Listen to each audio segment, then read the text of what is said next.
Good morning. I'm so delighted to be with all of you again today with the Community Research Academy.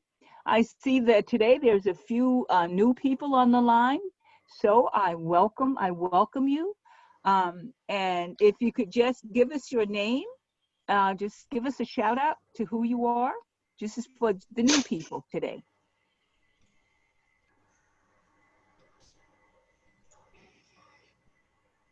Well, it's okay. It's okay. Okay. Okay, go ahead. Unmute today. I'm a postdoc coming from the Ithaca campus. Oh, welcome.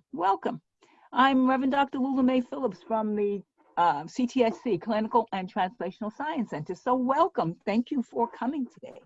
And do we have new people on the line as well? This is Jennifer Tiffany, and I'm here to support my colleague Natasha in her presentation about the work at Cornell University Cooperative Extension. And it's good to see you all. Good to see you, Jen. Okay, so I thank all of you for attending today. What I'm going to do is I'm going to introduce our speakers this morning. Our first speaker is Natasha Ashley, and she's going to she's the Regional Nutrition Coordinator from Cornell University Cooperative Extension. I'm just going to give you a little bit of her background. Natasha has a Master's of Science. She's a registered dietitian. She's a certified dietitian nutritionist. She holds lengthy experience in nutrition, stemming from being a public health nutritionist, supervisor, director of dietary registered dietitian in Florida, then continuing in New York, where she then followed to be a clinical dietitian at St. Barnabas Hospital, and now the Regional Nutrition Coordinator at Cornell University Cooperative Extension. She's highly skilled and effective registered dietitian and nutritionist with experience in clinical and community health.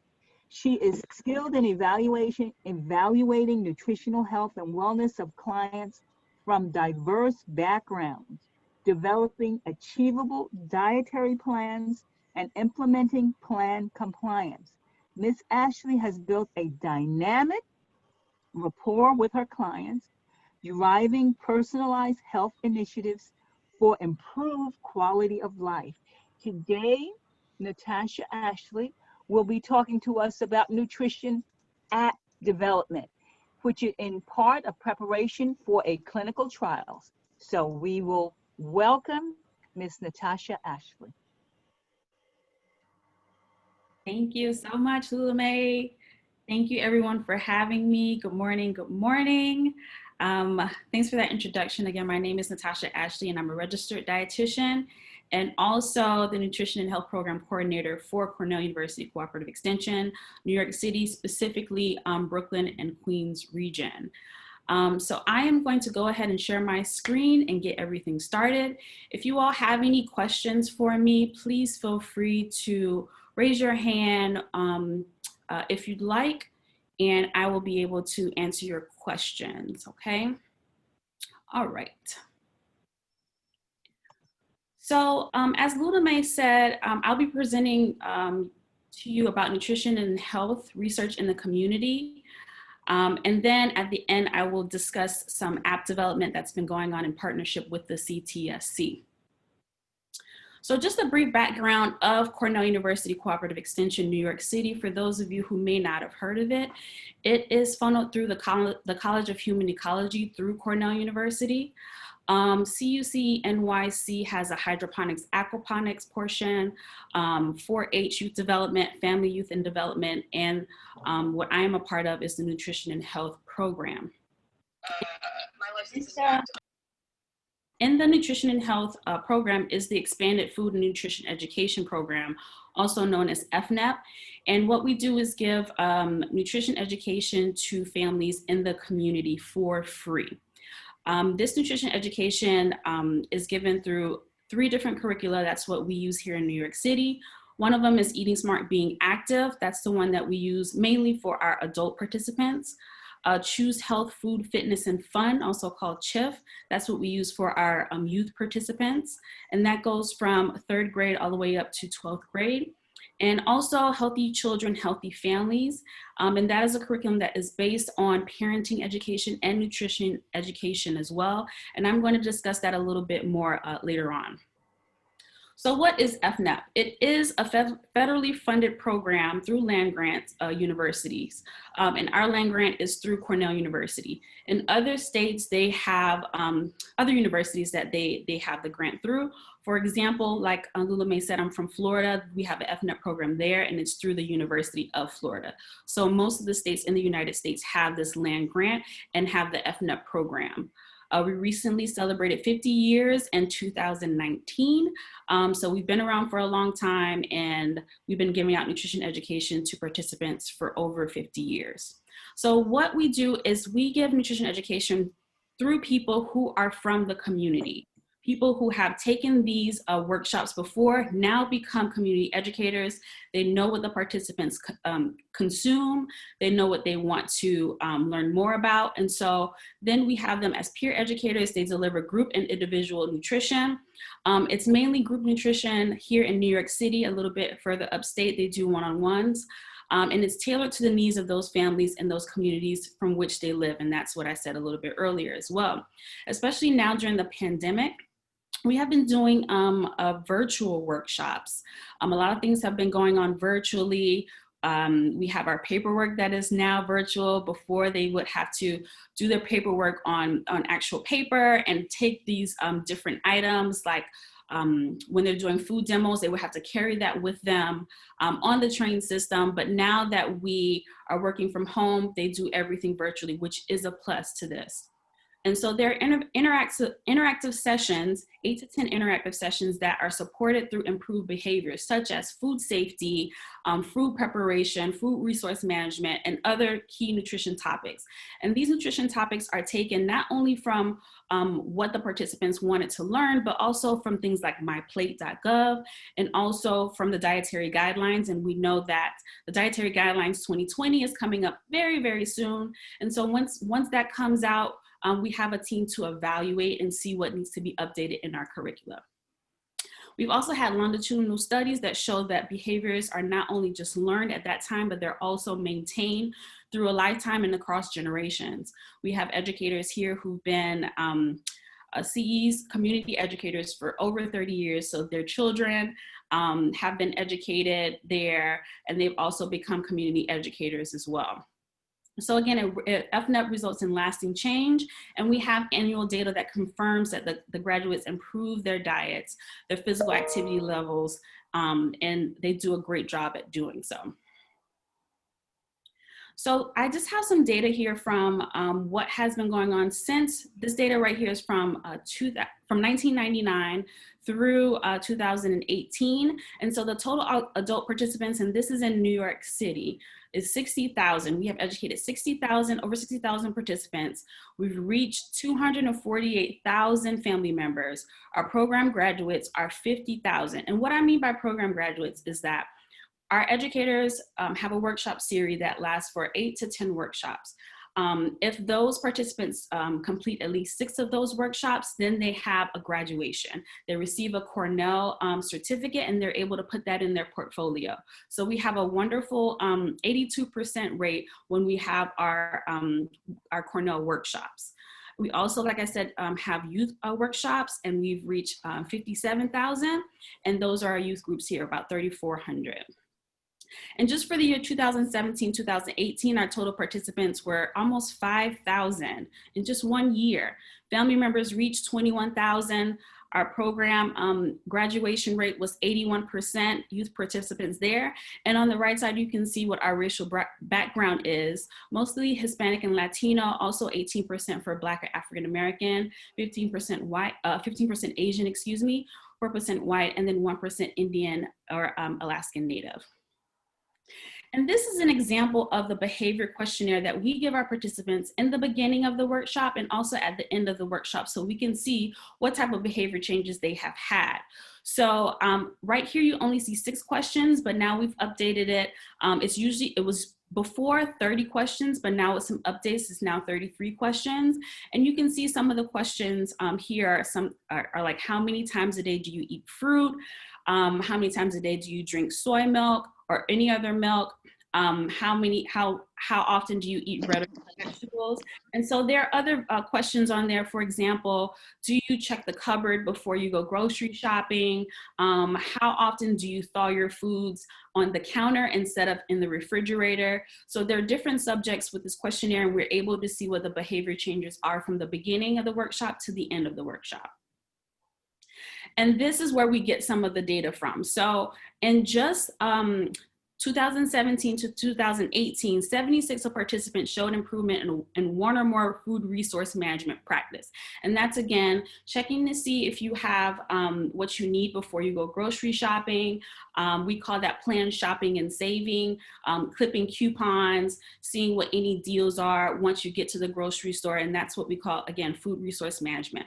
78% of our participants showed improvement and one or more food safety practices, using different cutting boards when you're preparing your foods, making sure that you're washing your hands properly. Again, not thawing out your meat on the counter. Wonderful food safety practices that we have in our workshops. 79% of participants show improvement in one or more physical activity behavior. So in our workshops that are about an hour and a half long, we have a food demo, food tasting, and also physical activity every single workshop. So we emphasize more so physical activity than the E word, which is exercise. People are very afraid of that E word. So we do not say exercise, we say physical activity. So moving around, walking a little bit more, making sure that you're playing with your kids. These are just some simple physical activity behaviors that we want to improve in our participants' lives. And a whopping 91% of participants showed improvement in one or more of the diet quality indicators. Again, in the previous slide, as you can see, these are some of the diet quality indicators here. How many different kinds of fruit and vegetables do you usually eat a day? So what happens is that person may have gone from rarely eating vegetables to maybe increasing it to 3 different kinds of fruit and vegetables a day. And that is how we get the result of 91 participants showing improvement in one or more diet quality indicators. And we have had a big reach in New York City. So we have on here Staten Island, you can see Queens County, Kings County, the Bronx, and also Manhattan. These little red dots represents where our educators have given their workshops. So you can see we are spread out throughout all the counties and all of the boroughs, and we are happy about that. We usually go through this with our educators to see what reach they had, and definitely give them a pat on the back and a congratulations. But also we use this to see where we can spread out a little bit more. Are there any parts in here where we can reach more participants? Okay, so moving on to the next subject, we have healthy children, healthy families. And again, this is a curriculum that we use that focuses on parenting and nutrition education. It's more dialogue based than our other curriculum, and it has a very much a hands-on format that is just a little bit more in depth than the other 2 curricula that we have. Our educators go through additional training in order to be certified or be able to teach this curriculum. And Healthy Children, Healthy Family is an innovative intervention that shows it shown to be engaging and feasible for our participants. And our nutrition educators give out this information, and they absolutely love this curriculum. And so we had a study a couple years ago, right before I joined the team, and this study was a randomized controlled trial, and it was aimed to provide research tested evidence so that it can be used nationally. So we started here in New York City with this randomized controlled trial. And so I'll show you a bit of the results here. So this is the poster. Don't get worried. You don't have to squint and put your glasses on. I have broken this down a little bit more for you. And so I just wanted to show you the poster, and they go to different conferences. Some of the research assistants go to different conferences and show this poster that we've had with our randomized control trial. And so the middle portion here gives you just a description of what the curriculum is. It has key modifiable behaviors that influence their child's weight and focuses on parental influence in the preschool year. So that's from ages 3 to 5. We focus on parents that had those age ranges for their children. And the intervention includes knowledge, skills, and attitudes of parents to influence their child's behavior. And they were developed, tested in collaboration with nutrition extension educators. And so we have had many educators who participated in this randomized control trial, and also to try and put this randomized control trial together to give their input on it. And on the left side, very small, you can see some of the curriculum components. And these are at the bottom in the table, what some of the subjects are for the workshop. So there's a very nice introduction. Think your drink, so you're decreasing or thinking about decreasing your sugar sweetened beverages, eating more fruits and vegetables, playing actively, again, more physical activity instead of the exercise, making healthy choices easier, okay, avoiding those higher fat foods, lowering your sodium, sitting less, reducing screen time, which is something that's very important, especially now during the quarantine, having sensible serving sizes for your family meals. And then we also have a wonderful celebration that everybody loves at the end of each workshop. And so some of the objectives are up here. So objective 1 was to determine how the impacts of Healthy Children, Healthy Family affect the low-income parents enrolled in the program, and how they influence their child for active play, for their eating, and there's also a delayed and how it compares to the delayed intervention group. The second objective was to investigate any parents' retention of the changes in parenting practices and how they're able to influence their child, whether it be diet quality or physical activity. And it was assessed after an 18-week period. And so you can see down here at the bottom, the table, so you can see how everything was collected. So we have T1, which is time 1, time 2, time 3, and time 4. There were incentives given to these participants each time, and each time they filled out the questionnaire, which was very similar to what I showed you before, they received an incentive of $10, $20, $30, $40. As you go on, you receive an increased amount for your incentive. So that was kind of hoping that they would come back even more and more after the time went on. And so the first group was the immediate education right from the beginning. And then the second group had the delayed education. As you can see, they didn't receive the education until T3, which is time 3. And that's how we had our different control group. And so we had 392 participants who were parents or caregivers in Head Start programs. And I already said the immediate education and delayed education. And then they were further divided up into the English and Spanish speaking groups. And this was, again, a randomized control trial, and it lasted from baseline 9 weeks to 18 weeks, depending on which group they were in. And here are some of the outcome measures. We measured parenting practices and self-efficacy, diet quality, once again, retention of behavior longitudinally at follow-up, and also using the Healthy Children, Healthy Family Behavior Checklist, which was similar to what I showed you a little bit earlier on. For the data collection, like I mentioned before, 4 times, it was collected 4 times by the data collection staff and not the educators that were giving the education workshops, okay? And let's go on to the next slide. And these are some of the outcomes that happen as a result of delivering the workshops. So for adults, improve overall diet quality, increase fruit and vegetable consumption, decrease consumption of regular soda. And in both groups, the delayed group and the immediate group had increased physical activity. For children's outcome, improved overall diet quality, increased consumption of vegetables and fruit, lower soda consumption, increased physical activity as well. And for parenting, there was increased frequency of adults letting their children decide how much food to eat, which is a very important part in the Healthy Children, Healthy Family curriculum. I know many of us we learned to eat whatever is on our plate.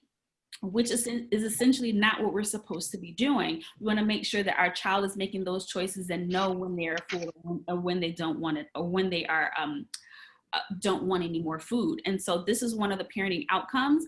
And also there were some high scores for the number of days each week that families consume meals together.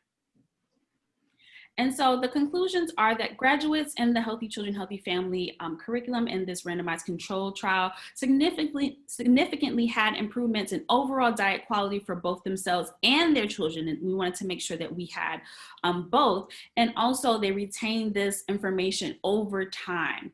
And so this curriculum is an intervention that works for both Spanish and English speaking parents and caregivers to develop parenting skills and helpful behaviors for themselves and for their families. So this randomized control trial was ultimately a success. All right, so now we're going to move on to the nutrition app information, and please let me know if there are any questions. I can't see hands at the moment, so you can just let me know and take yourself off mute if you like. So with the nutrition app, I collaborated with the CTSC in order to get the app going. So just to give you a little background, as you said before, I am a clinical nutritionist as well. And so previously, when I was working at St. Barnabas Hospital, their dialysis center, I had lots of patients who did not know what to eat.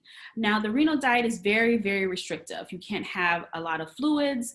Your sodium amount is limited, phosphorus level, calcium, all of that. So that means that you have to alter the amount that you're consuming on a daily basis for basically the rest of your life if you're on dialysis. And so I wanted to make sure that there was something that these patients could go to one, see what they should be eating. And I don't want to say should not eating. That's something that a dietitian really doesn't say. Some foods that you may be avoiding or having in moderation, I would say. And also I wanted it to be very simple. There are lots of apps that are on the market that you have to go through leaps and bounds in order to get the information that you need. And I wanted it to be very, very simple for them to reach and see what they should be eating now, and maybe what they can eat a little bit later on. So I had the idea, and in one of our CTSC meetings, they were seeking ideas and partnerships from the community on making and developing an app. And so I gave this idea actually at the meeting, and now we are at around the 18-month mark. It has been a journey. I guess I didn't think it would take this long, just my being naive and not knowing, but it's been a great journey. I've learned a lot. And so we are going to just move on a little bit and see what the app is about and how it translates into the community.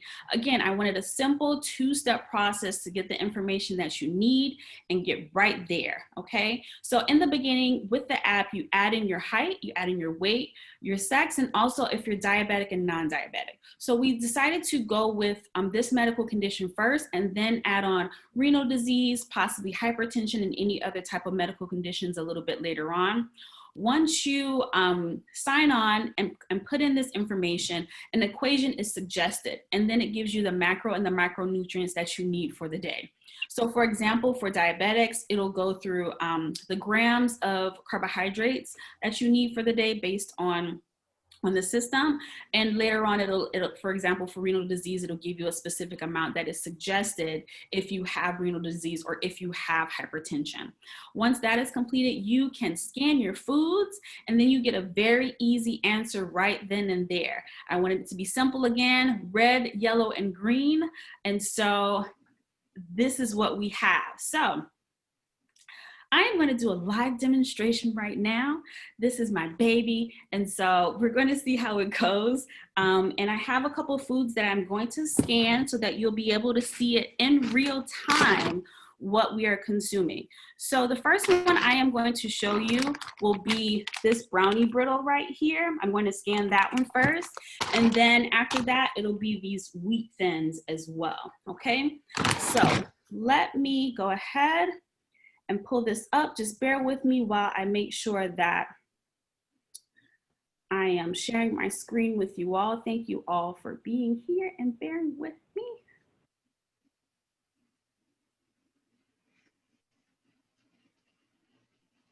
Okay, your screen. Okay, so I hope everybody is still there. And so you should be able to see what is going on in my phone in real time. So I'm going to show you the app here. So it's labeled CTSC Nutrition Beta. We don't have a specific name for it yet. We just wanted to focus on how to actually get the information out there to everyone. So you can see there are different options here. You can scan your product, you can add a food, you can actually search the food, view your log, and then there are different settings. So what I'm going to do is I'm going to scan the product. And so again, this is the brownie brittle here. And so you can see from the app what you have as far as calories, fat, saturated fat, sodium, carbohydrates, and protein go. You also have your serving at the top. And what I'm going to do is click on details. And so that gives you a little bit more information as you scroll down, and you have the ingredients as well down here at the bottom. The cool part of this app is that if I tap on your serving, I'm going to scroll up a little bit more. The more I increase my serving, you can see how it increases by color as well. And if we go a little bit higher, that yellow turned into red. So you can use this app to see, one, before you consume your foods, how much food should I be consuming? I like this brownie brittle. I like it a lot. How many ounces am I going to have? Am I going to do 5 ounces? That starts to increase my saturated fat. So maybe I'm not going to do the 5 ounces. I'm going to only do 2 ounces of the brownie brittle.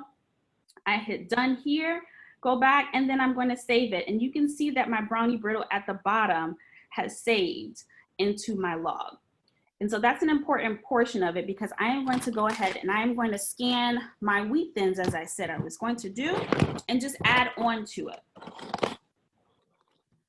So now, as you can see, it has added on to the brownie brittle for the day. So it's a little bit of light green, that was my brownie brittle. And now you can see the darker green are my wheat thins. And so I will go into details here. Once again, you can see the ingredients at the bottom, the nutrients here in the middle. And then again, you can see my serving sizes. They can increase like we did before. And as you can see with this, the sodium is increasing a bit much because we have a good amount of sodium in these wheat thins.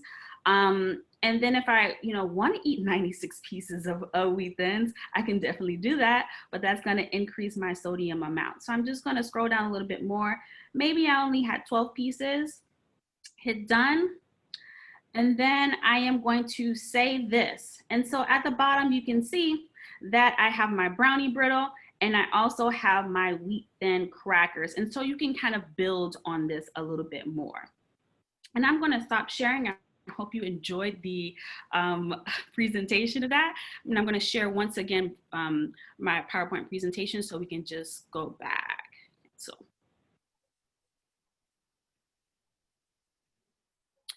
Okay, so in summary, this app is in the beta phase, okay? So though we've been working on it for 18 months, we still continue to work on it more and more just to improve it, because we want our the people who are using it to be able to use it seamlessly, for it to be super easy, as I stated before. And so it is set to release, fingers crossed, by the end of the year or early 2021, but we need more users and we need more scans. And for the scans, I have the link down here at the bottom, and we can send that a little bit later on as well. It is only available as of right now for Apple users, and we will have that to Android users very soon. But if you want to download it, you'll be basically downloading through TestFlight, which is what you use for apps when they're in their beta phases, and then it will take you to the CTSC Nutrition app. So just to build our nutrition analysis, we need you to, we would like people to scan as much stuff as they can, so that we can just get more hits and see what we can improve upon. So just thank you all for having me and for listening to me discuss all the research projects that we've had in the community through the Nutrition and Health Program, and also my upcoming app. Thank you so much. What questions? Thank you. That was really interesting. I have a question for you. Sure.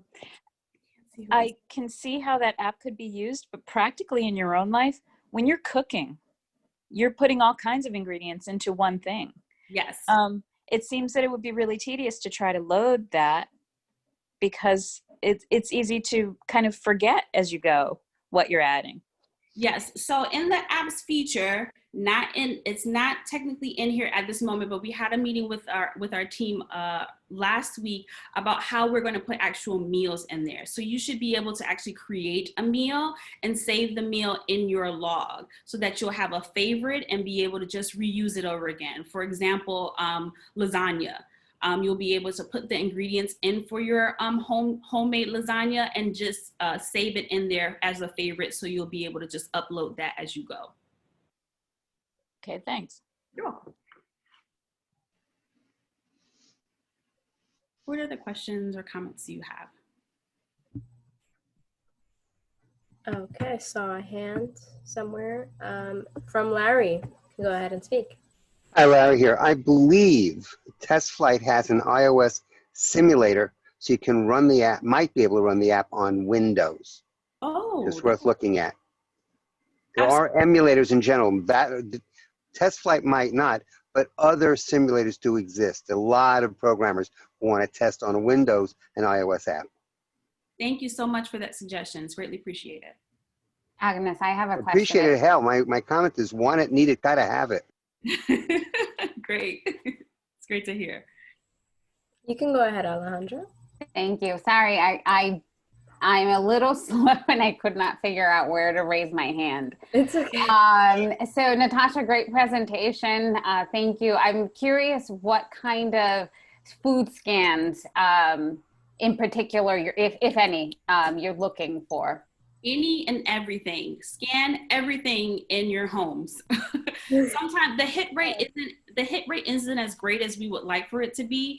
So there is an option in here. If you scan, you can actually add the food in there if you want to. Sometimes it may be tedious depending on what it is that you're scanning. You do not have to, but we're able to get that information. If you scan your food and it does not come up with the information, we can see what food that is and be able to put it in the database. So go in your kitchen and just scan away. Awesome. No question. Hi, Natasha. Thank you for the presentation. It was great. How do we reach out to you or to your organization to do like presentation from seniors, especially for senior center when we do reopen for normal activities? Absolutely. So you can reach me at my email address. It's na457@cornell.edu. Again, it's na457@cornell.edu. And just send me a quick email. I'll be able to, send you the other program coordinator. Her name is Tebby Cliff. For example, if that program is going to be in Staten Island or Manhattan or the Bronx, over that community, yes. I can definitely connect you to her.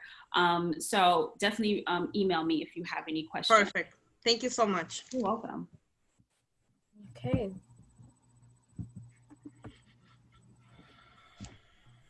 I don't see any more questions, any more hand raises. We can go on to the next presenter. Lula, do you want to present Alejandra? Sure. And I want to thank Natasha. Very interesting, mind-boggling. Got so much to think about. And I was around when you started it, but somehow or another, I missed it. It's going very well. Thank you so much. Thank you. Now we're going to have Dr. Alejandro, and I have to ask your forgiveness, Dr. Alejandro, for I'm not sure how to pronounce your last name, Dr. Alejandra Aguirre. She has her doctorate and she has a master's in public health.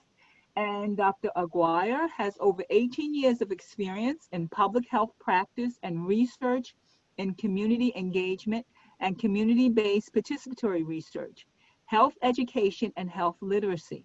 She has collaborated with organizations nationally and in Latin America on capacity building efforts around programs, design, implementation, and evaluation. Currently, she is the Assistant Director for Community Engagement at the Irving Institute for Clinical and Translational Research at Columbia University, Irving Medical Center. The mission of the Irving Institute Community Engagement Program is to stimulate academic, community research partnerships and enhance the translation of research development to public stakeholders.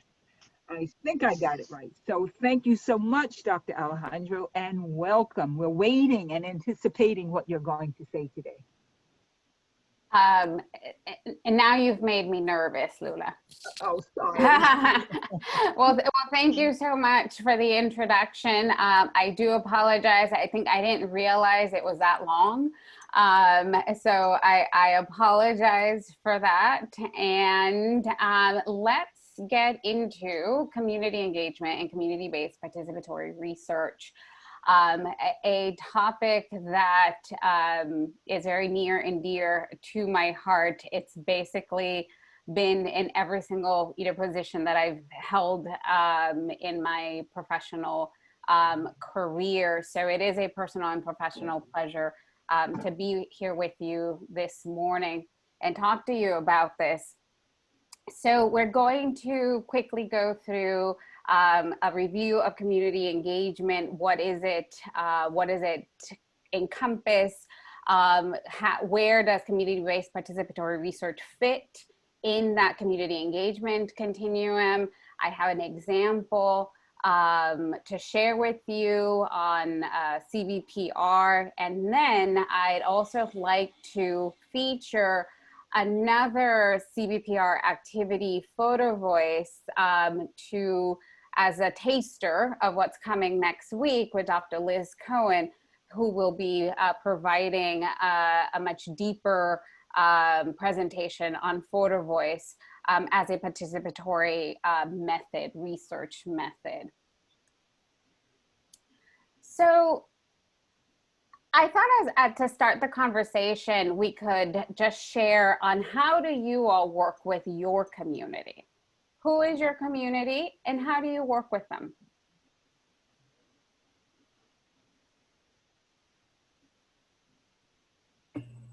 You guys could just speak up. Anybody could just unmute themselves.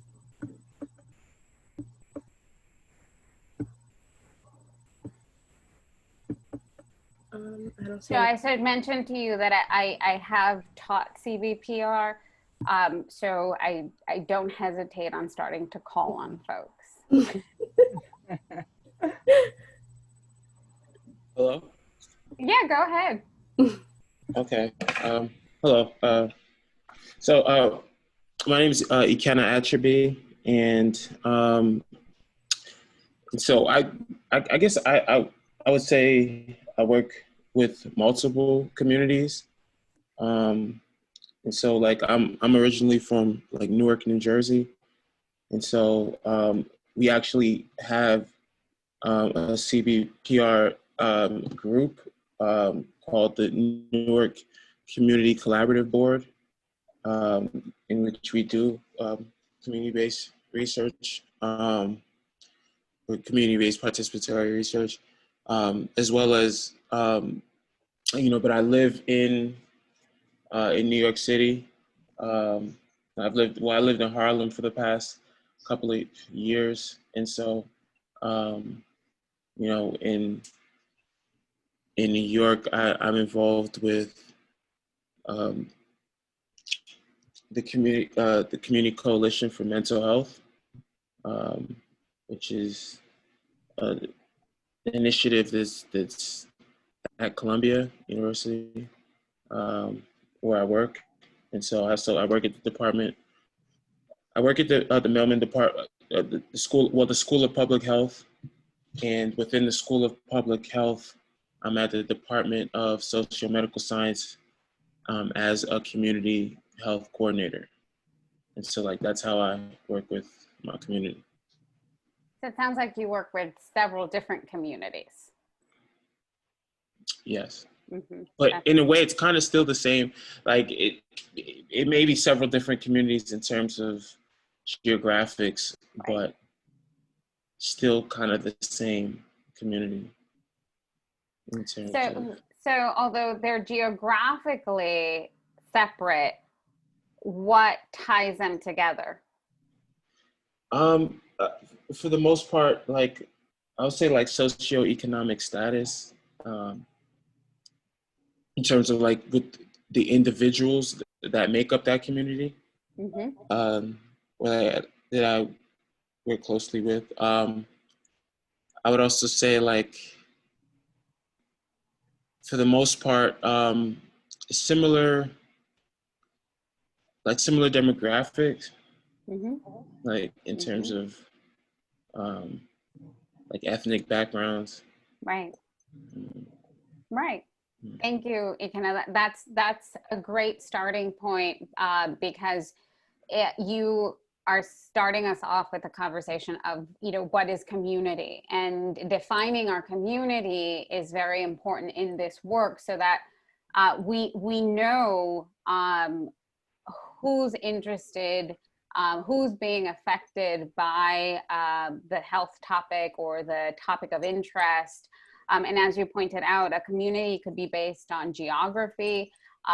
Even within a geographical community, there are communities, so that geographic area can be made up of different communities based on, say, ethnic identity or gender identity, age, right?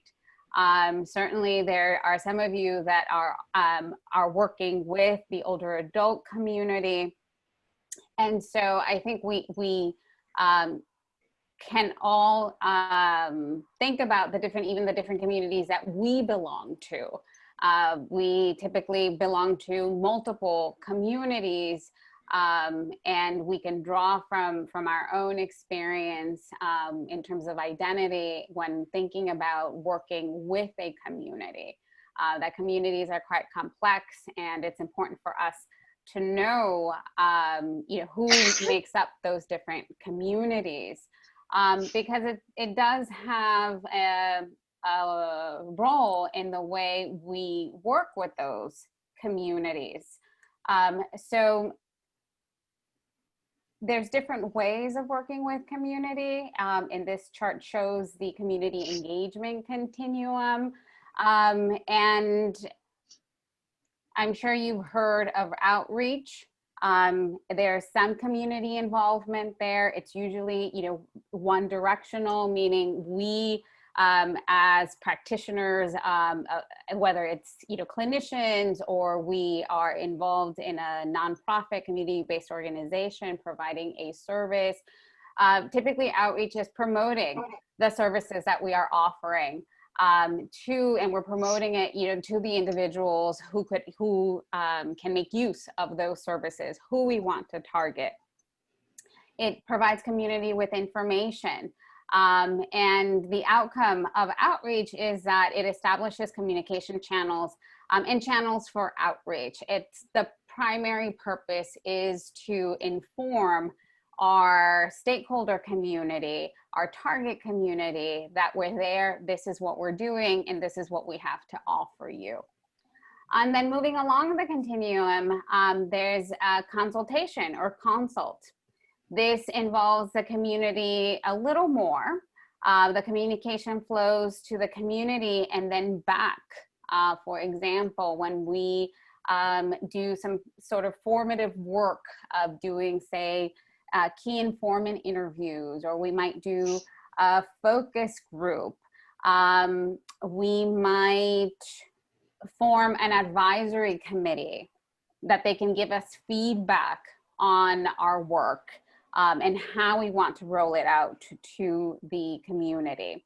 So those stakeholders involved are sharing information, and the outcome of that is to develop connections that can inform and improve the work out in the community.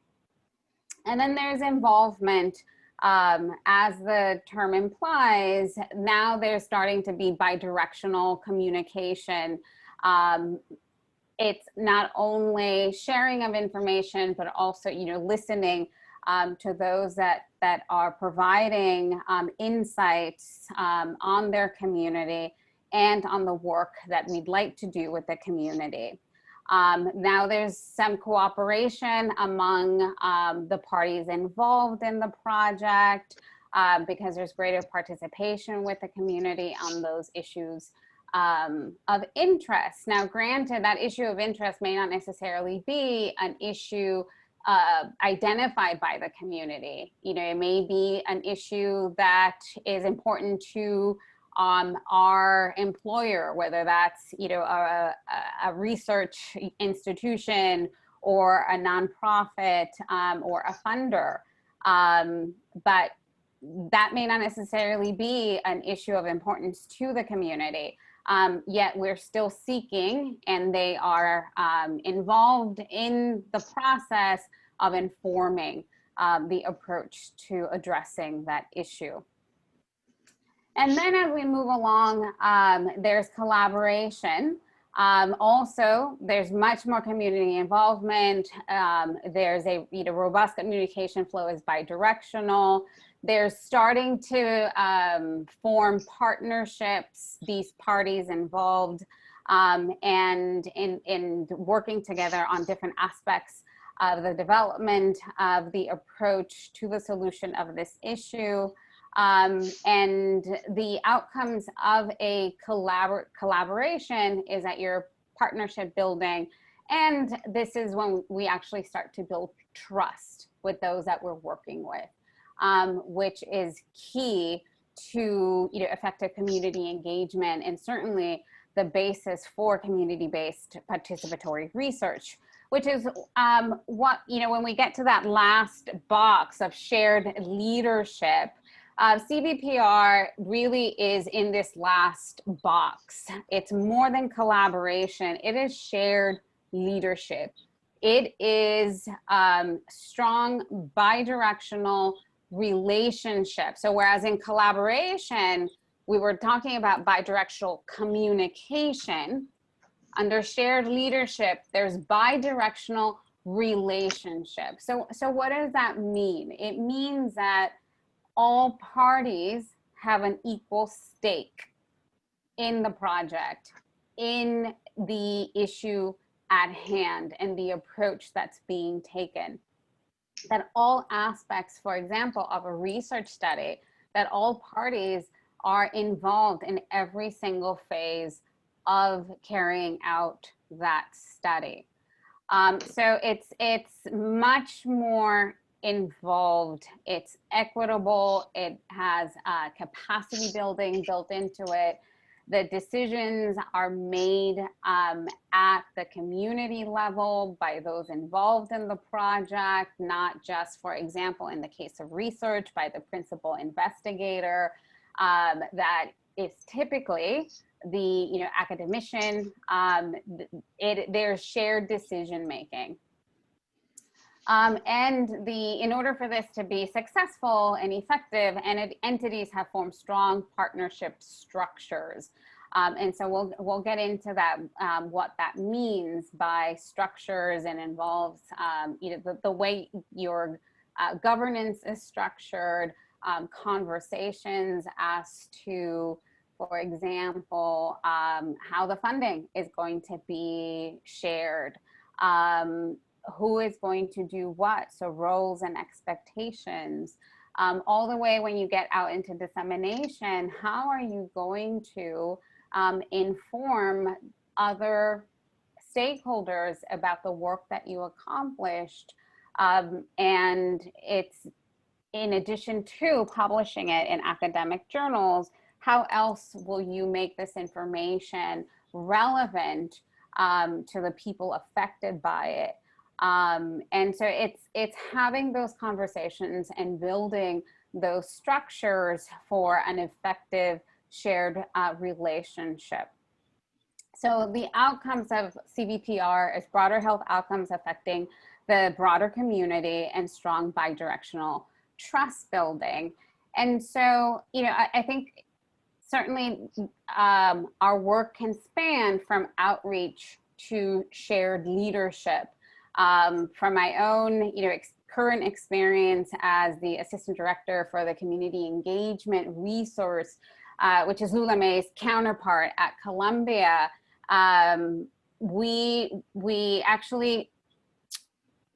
we're always, I think, working through this continuum.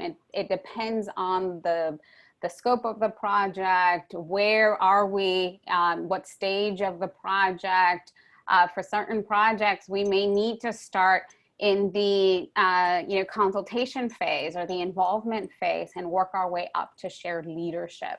Whereas depending on the relationships that we've already established with certain community stakeholders, when there's a new opportunity, then we've already, again, built that structure that we can start at the shared leadership. So this continuum is quite fluid. And some projects may not be best suited, for a collaborative or shared leadership. Again, it depends on what stage it is in. But similar to the continuum, I think it's also, it parallels the academic community relationships in health research, going from very little or no engagement to full engagement. So the trajectory of academic community partnerships in health research really are captured by these images where it was quite common for the community to be ignored. They were human subjects, right? Even the term is still in use, although we're moving more and more away from it. But there's still some work to be done, not just about changing the terms that we use, but coming to an understanding and an appreciation of the history behind that language, and coming to see our relationships with the community differently and coming to value those relationships differently. And so it was very common for the community to be ignored, and then slowly researchers went out into community and did research that was community placed or based in the community. And then community informed, as I was saying, we still very much do this, where we may put together an advisory board, or we do some focus groups or interviews to learn more about the community. But I think here the standard in what we're aiming for is greater community partnered research. And that's where the researcher, as you see here, he went from having his back to the community to then facing them, to them, being close to them, but here he's now part of the community, where the control over the research is shared amongst everyone that is at the table. So now he's no longer separate from, but he is at the table along with other community stakeholders, and that's what we're striving for with this work. And certainly although this type of approach and this work goes back to the 1930s, certainly the funding coming from the Clinical and Translational Science Awards, which funds my project, and also Cornell has a CTSA where Sister Sites has infused funding and energy and attention to the value of community engagement, and in particular to CVPR. So what is it? CVPR is a collaborative approach to research that equitably involves all partners in the research process and recognizes the unique strengths that each brings. CVPR begins with a research topic of importance to the community and has the aim of combining knowledge with action and achieving social change to improve health outcomes and eliminate health disparities.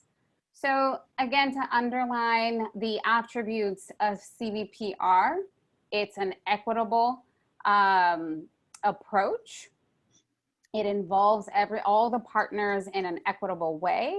It is an approach to research, not a research methodology like quantitative or qualitative. Certainly CVPR can be used with either or a mixed methods approach. Ideally, CBPR begins with a research topic of importance to the community, but not always. And that doesn't certainly prevent the use of CBPR. And it's actionable. Unlike other approaches to research, one of the defining elements of CBPR is that the data coming out of a CBPR approached project can be actionable by the stakeholders. And so it's combining knowledge or the knowledge generated from that study with action and to achieve that common goal set by the partners. So very quickly, what is CBPR and what it is not? As I mentioned, what it is, it's an approach to research. And so it can be used with qualitative or quantitative research. It recognizes community as a unit of identity, works with community rather than in community. It integrates capacity building and is action oriented. What it is not, it's not fast. It takes a lot of time. You have to account for trust building if it's a new relationship.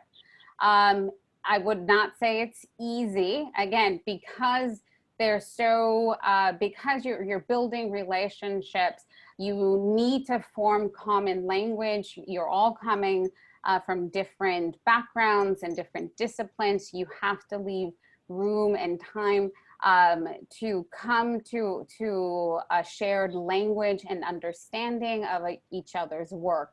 And so because of that, it is not for the relationship adverse.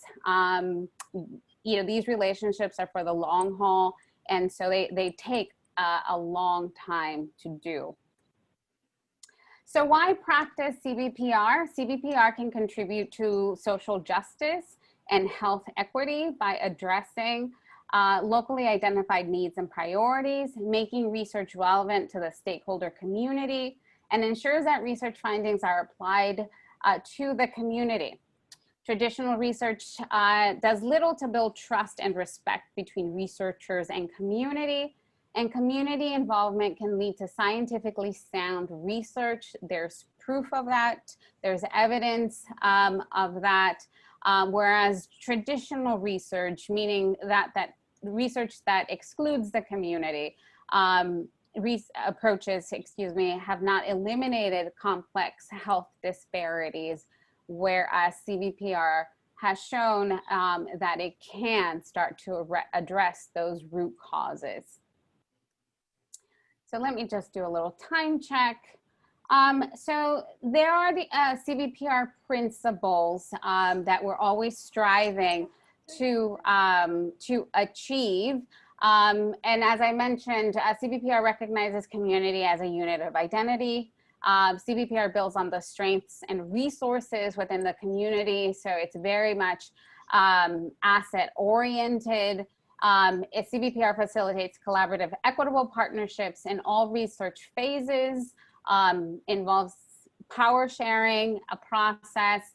CBPR promotes co-learning and capacity building. It also integrates and achieves a balance between research and action. It emphasizes public health problems of local relevance to the community. It involves a system development through a cyclical and iterative process, so it's not a one-time, again, which adds to the time commitment to carry this work, to carry out this work. There's a dissemination element. It's a commitment to disseminate findings from these projects and the knowledge gained to all partners, not just the academic community. And the ninth and last principle is that CBPR requires a long-term process and commitment to sustaining those relationships. So I'd like to focus now on a real CBPR example that I'm involved in right now on falls prevention, building community capacity to disseminate research findings of fall prevention. And in the spirit of CBPR, I do have a co-presenter who's one of our colleagues in the CRA, Ms. Dory Garcia. So I'm actually going to pull up the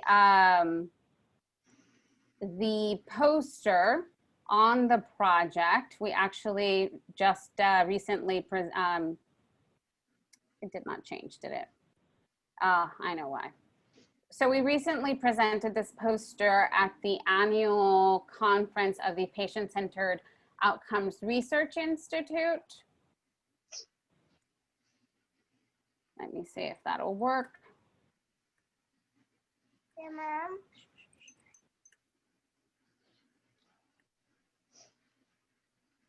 Is everyone seeing the poster? Yes, we can see it, Alejandra. Okay, great. Thank you. Yes. Okay. So as I was saying, in true CVPR spirit, Dory and I are going to co-present. And so Dory, I'm going to hand it over to you. Thank you. Hello, everyone again. So yes, Alejandra and I, with my executive director from R16 for Washington, Inc., Ms. Fern Hertzberg, have been working in this research fall prevention program for 1.5 years now. And we are actually a senior center organization, a nonprofit senior center organization in Washington Heights. We also run 2 other senior center in Harlem, but this major project, it was actually funded from PCORI for the Northern Manhattan and Washington Heights seniors. So our steering committee is actually created by 10 senior centers organization, not just senior center, but organization that actually serve seniors in the community. 6 seniors, actually older adult clients from different senior centers that are actually in our steering committee. 1 academician and the management team, like I said, which is Alejandra, Fern, and myself.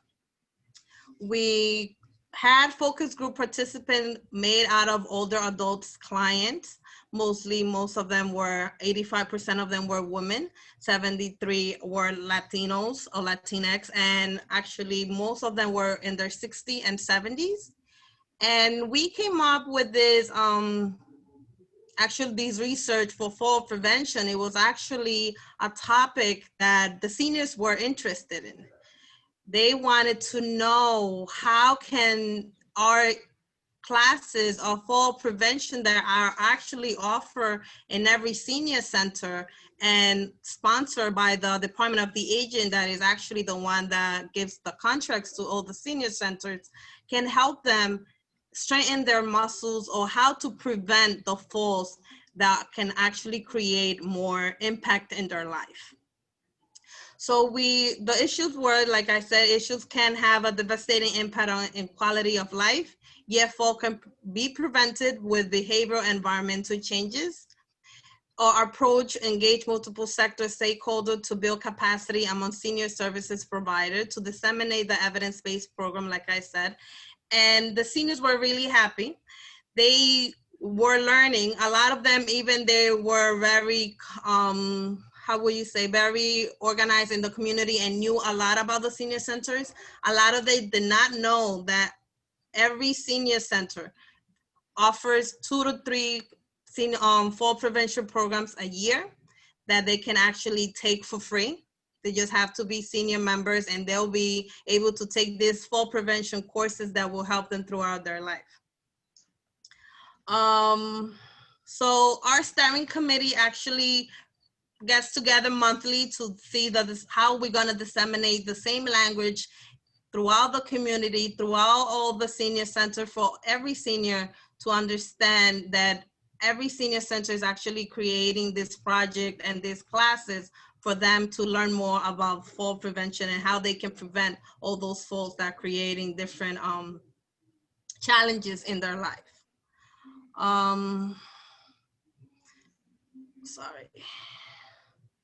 So yeah, so we, like in the focus group, the seniors actually created collages to show us how they would like to have this information spread and disseminated throughout the community, and for them to actually be interested. So that's what you can see there, the collages that they worked on. And yeah, Alejandra,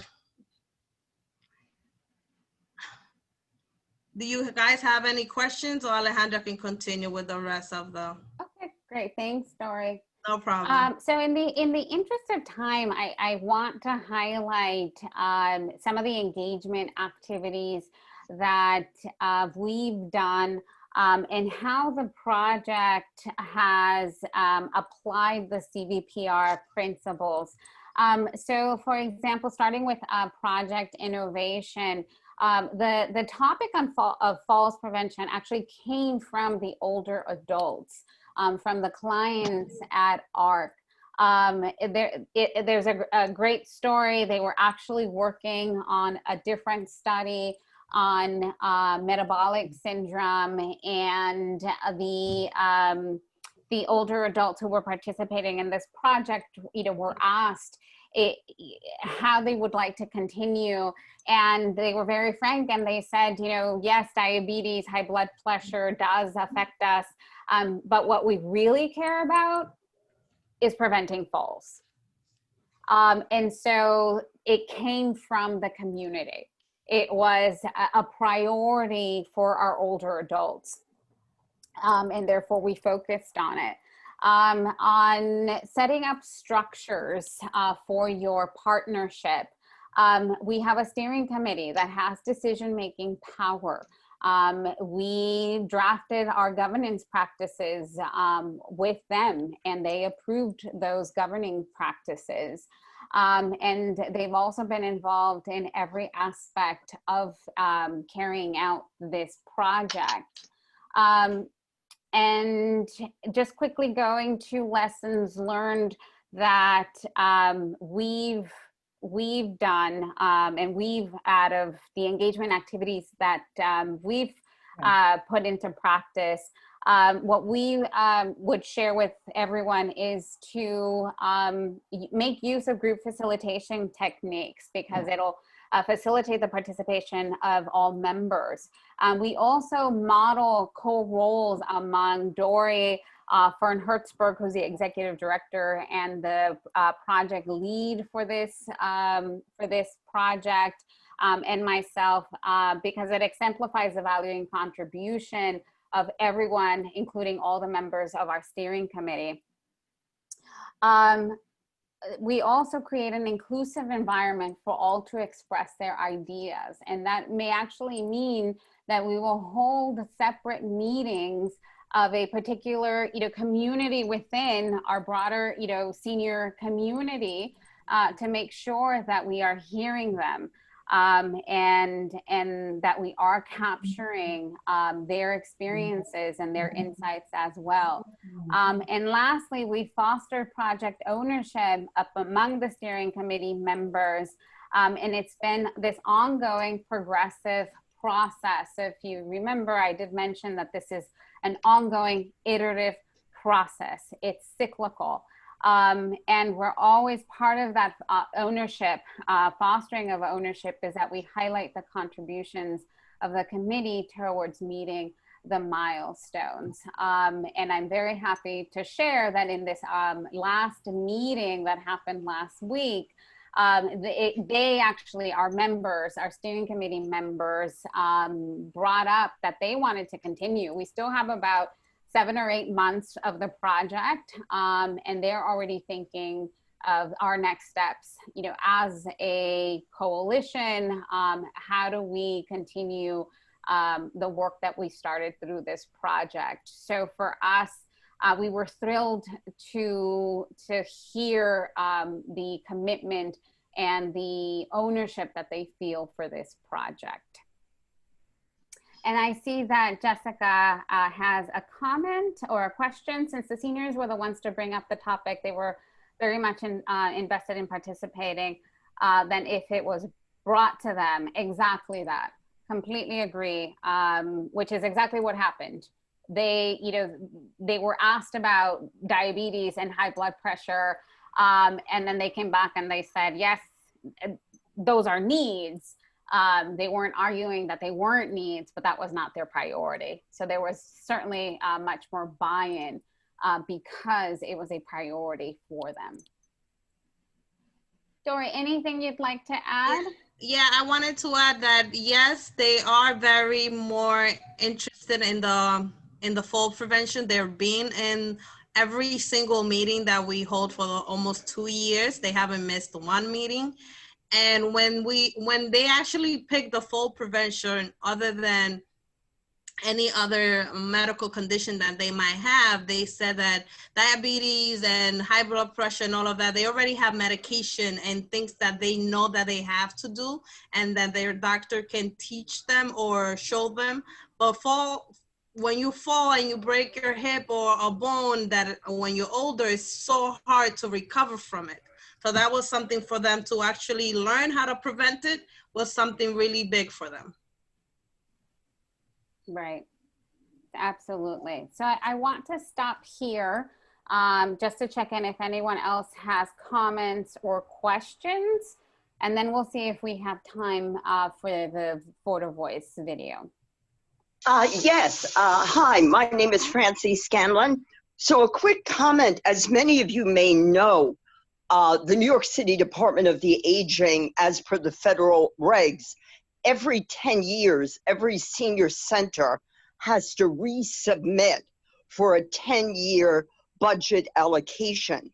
And as you also may well know, in the 2021 cycle, they're apparently introducing a new approach to reconfigure, reimagine, if you will, the needs and interests of individual senior centers as well as those needs and interests that cross the spectrum, the aggregate emerging within all senior. Oh, I think we lost you. Oh, there we go. It's called the concept paper. So I'm wondering whether or not, particularly since there's been such wonderful collaborative community appreciation, parity of esteem, with respect to fall prevention, whether or not you were thinking and considering activating more holistic on-the-ground interventions with respect to falls, not only all the wondrous activated, but also things like core tai chi, core yoga, etc. More active engagement amongst the people who want to stay rooted on the ground, but not on it. So thank you so much. I appreciate your comment, and it's quite timely. You're absolutely right about the concept paper. In fact, Dory is in the thick of it, and I get to be a part of it on the periphery through ongoing discussions about how this project and its outcomes fit into that reconceptualization of the senior center. And to answer your question, so this particular project, we were funded to disseminate falls prevent, so evidence-based falls prevention programming. And so there's actually about 10 or 11 different falls prevention programs that are considered evidence-based. And through conversations with our steering committee, we identified 3. A matter of balance, Tai Chi for arthritis, and SAIL, stay active and independent for life. And those 3 were selected for various reasons, one of them being that they were already being provided by the senior centers located in Washington Heights and Inwood. And so since these were all, these were already being provided, they are evidence-based, including the Tai Chi for arthritis, because it focuses on core and balance. It does have benefits for helping to reduce the likelihood of falling. And so that's why we focused on these 3. But in terms of broadening the health and wellness, I'll turn it over to Dory, because I do know that they are having, conversations on that, and she'd be more appropriate to answer that part of the question.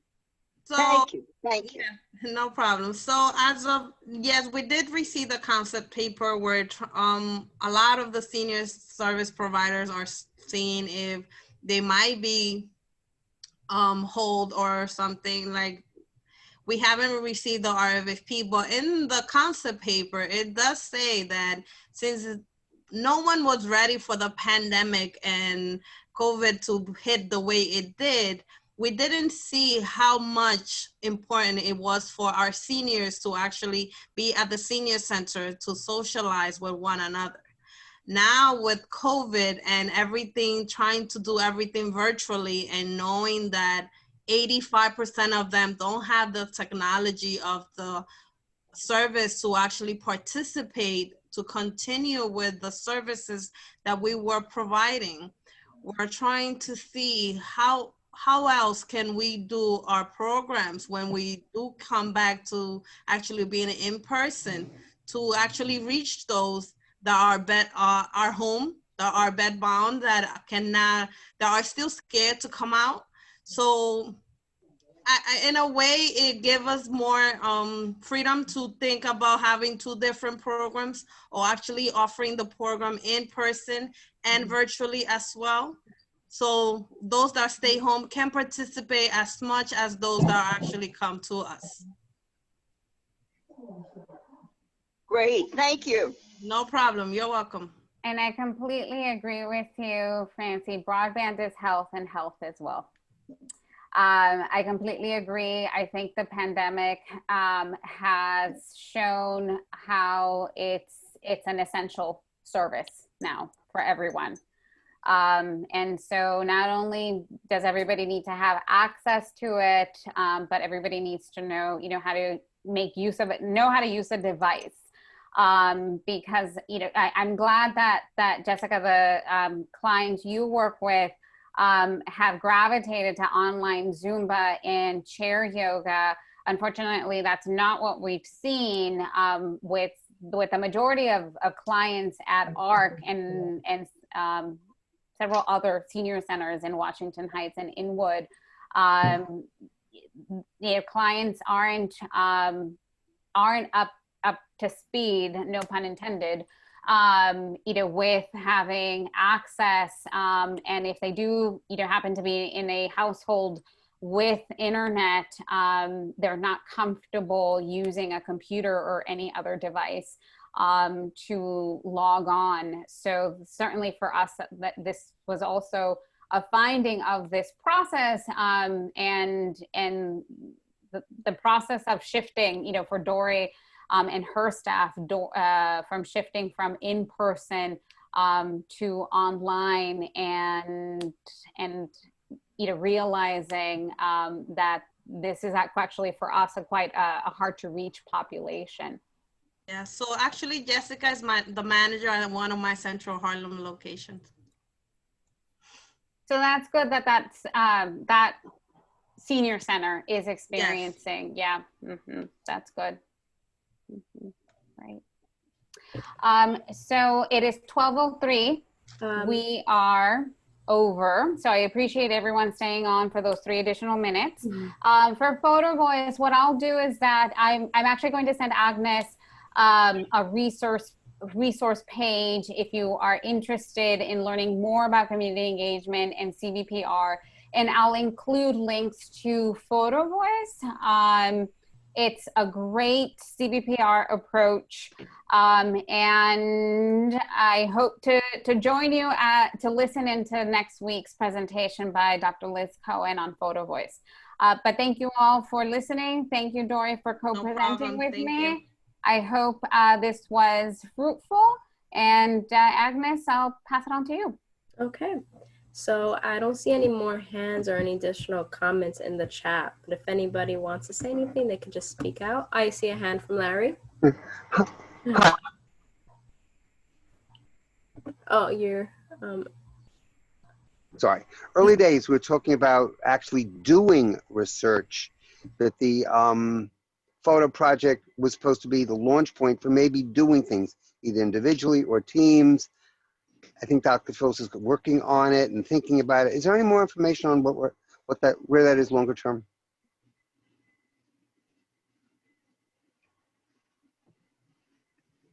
Anybody know anything yet? Oh, repeat the question again.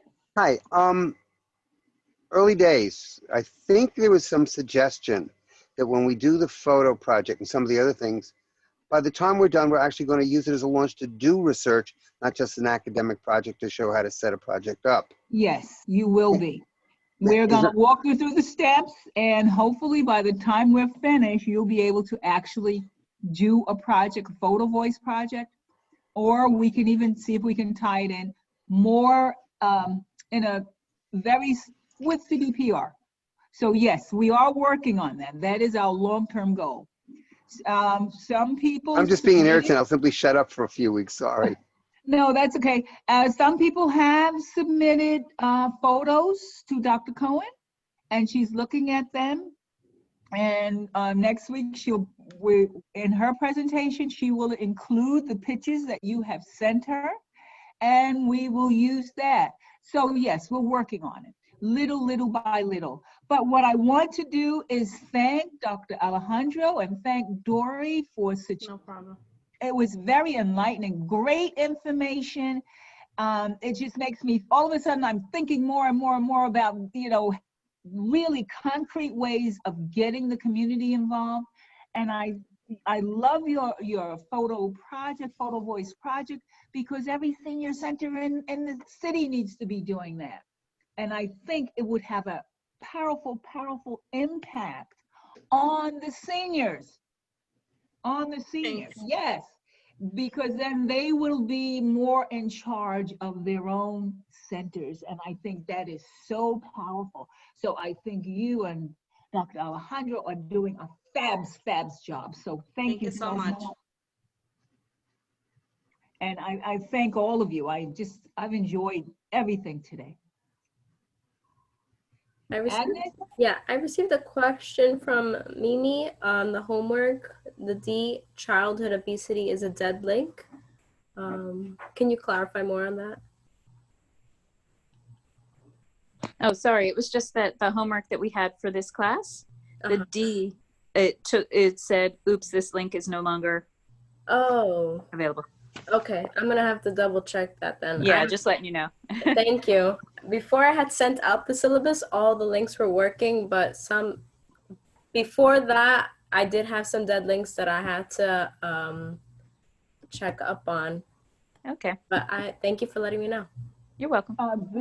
I just have one reminder. I just want to encourage all of you to go take the questions, to do the questions that Agnes is going to send to you, because those questions will help us, your answers will help us just redefine our program, to sharpen it and to shape it, so that we want you to get the most out of this program.